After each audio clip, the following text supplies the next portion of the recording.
Bonjour, je suis en train de vous présenter quelque chose qui est trop important pour les musiciens. Nous avons ici des mesures simples, nous avons des mesures composées. Nous avons ici la classe de 2 temps pour les mesures simples, la classe de 2 temps pour les mesures composées. La classe de 3 temps pour les mesures simples, la classe de 3 temps pour les mesures composées, la classe de 4 temps et puis la classe de 4 temps pour les mesures composées. Nous avons ici les valeurs numériques et nous avons ici les valeurs graphiques. Bon, maintenant, ici, le premier constat, c'est que nous commençons par les valeurs, par la mesure simple. Ici, nous commençons par la ronde, la noire, la croche, la double croche, la triple croche et la quadruple croche. Maintenant, ici, j'ai envoyé une vidéo tout de suite qui va vous donner l'explication de ce que j'ai fait pour avoir les points devant mes notes. Ici, nous avons la ronde pointée, nous avons la blanche pointée, nous avons la noire pointée, nous avons la croche pointée, la double croche et la triple croche. Voilà donc les figures de notes que nous avons. C'est important à connaître. Maintenant, les notes qu'on utilise les plus en musique, je vais les mettre en rouge. Nous avons le 2 sur 2 que voici.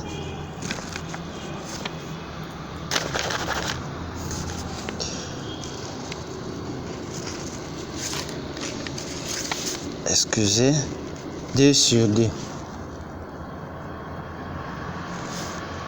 Nous avons la note, cette mesure-ci, 2 sur 4. Nous avons la croix demi. Nous avons la croix sur 4. Nous avons la croix sur 8. Nous avons la 4 sur 4 que l'on utilise très souvent dans la musique.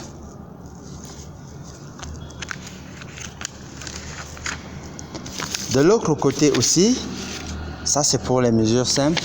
De l'autre côté aussi, nous avons ici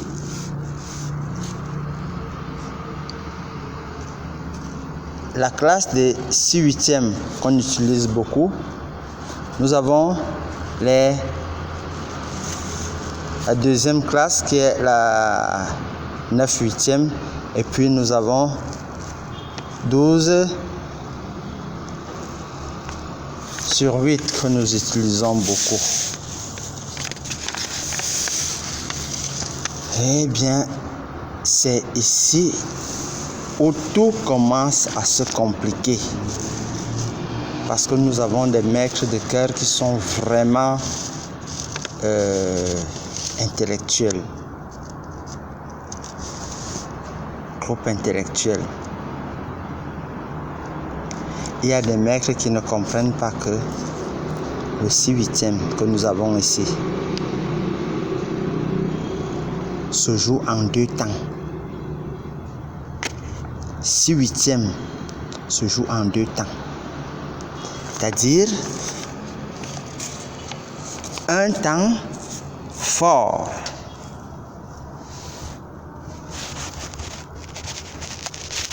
Un temps fort comme ça et un temps faible comme ça. Voici la mesure à 2 temps. La 6/8 n'est pas le frère de croix quart, comme nous avons toujours dans les musiques. Il y a des maîtres de chœur qui n'ont jamais compris ça. Il y a des maîtres de chœur qui n'ont jamais compris que 6 sur 8 n'est pas la même mesure que la croix sur 4. C'est 2 mondes bien différents. Regardez, nous sommes ici dans les mesures simples et nous avons ici les mesures composer. Comment est-ce que quelqu'un qui a fait une musique normale peut confondre le deux temps composé avec le trois temps simple? Et lorsque généralement on fait ce reproche, ou alors le croix huitième, lorsqu'on fait ce reproche, les gars s'énervent, ils deviennent rouges et se mettent à insulter. Les gens, s'il vous plaît, faisons attention. Faisons attention. Nous avons des mesures simples. Nous avons des mesures composées. Généralement,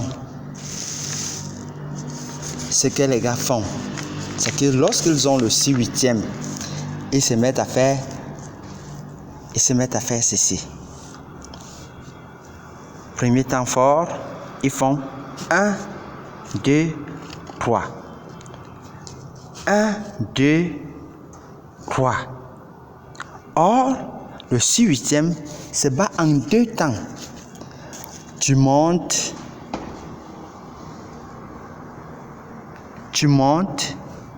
tu descends, un temps, et puis tu montes deux temps. Rien à voir avec la mesure à 4 temps. Rien à voir avec la mesure à 4 temps. Généralement, lorsqu'on fait ce genre de reproche, ça devient la guerre. Ça devient une guerre qui ne finit jamais. Parfois, les gars vont chez les marabouts. Il faut comprendre que parfois, c'est des bagarres qui vont même jusqu'à la mort. Vraiment, apprenons et soyons humbles. Lorsqu'on ne connaît pas, qu'on puisse dire qu'on ne connaît pas. Vraiment, ne gâtons pas nos assemblées parce qu'on voudrait s'accrocher sur des théories qui ne sont pas bonnes. C'est l'une des raisons pour lesquelles j'ai bien voulu vous présenter ce cours aujourd'hui. Merci et à tout à l'heure, sans rancune.